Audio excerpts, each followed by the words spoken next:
在人类的历史长河中，短短的3个字曾使诗人翻开新的篇章，使哲学家聚众讨论，使有信仰的探索者去寻求神谕。这3个字就是我是谁。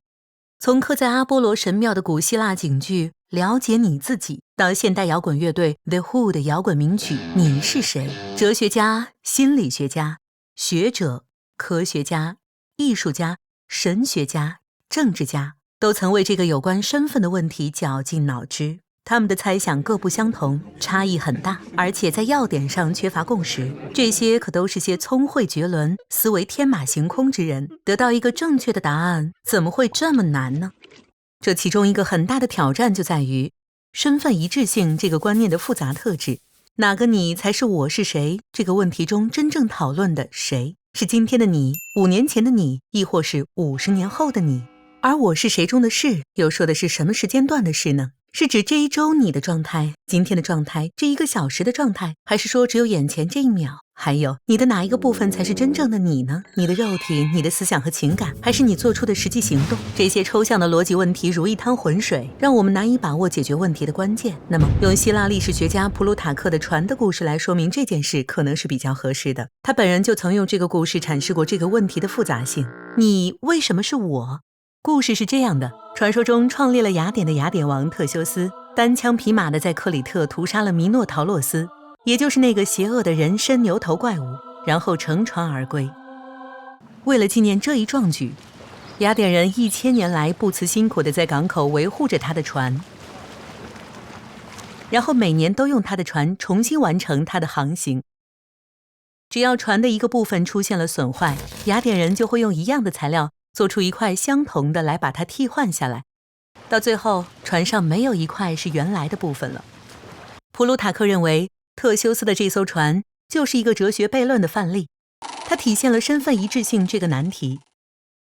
如果一件东西的每个部分都被替换了，它怎么还会是同一件东西呢？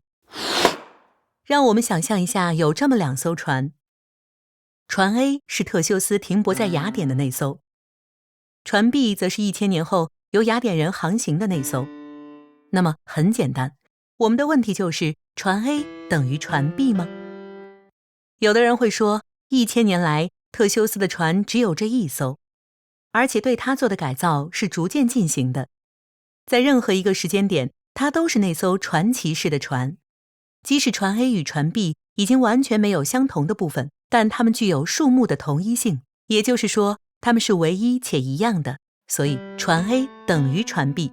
然而另外一些人则会说，特修斯可从来没有在船 B 上待过，而恰恰是他在某一艘船上待过，才使得那一艘船弥足珍贵。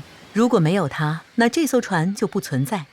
所以即使2艘船具有数目的同一性，它们却不具有性质上的同一性，所以船 A 不等于船 B。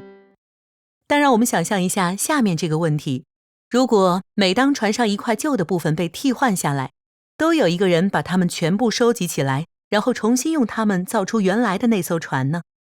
当这艘船完工的时候，毫无疑问将存在2艘实体的船，一艘停泊在雅典的海岸，另一艘在某个家户的后院。2艘船都可以号称特修斯的船，但只有1艘可以是真正的那艘。那么哪一艘才是呢？而且更重要的是，这跟你自己有什么关系呢？你就像特修斯的船，是由一些不断变化的部分组成的，你的肉体、心灵、情感、身体状况，甚至是你的怪癖，它们时刻在变化。然而在某种令人诧异且不符合逻辑的程度上，它们是不变的，你也还是一样的你。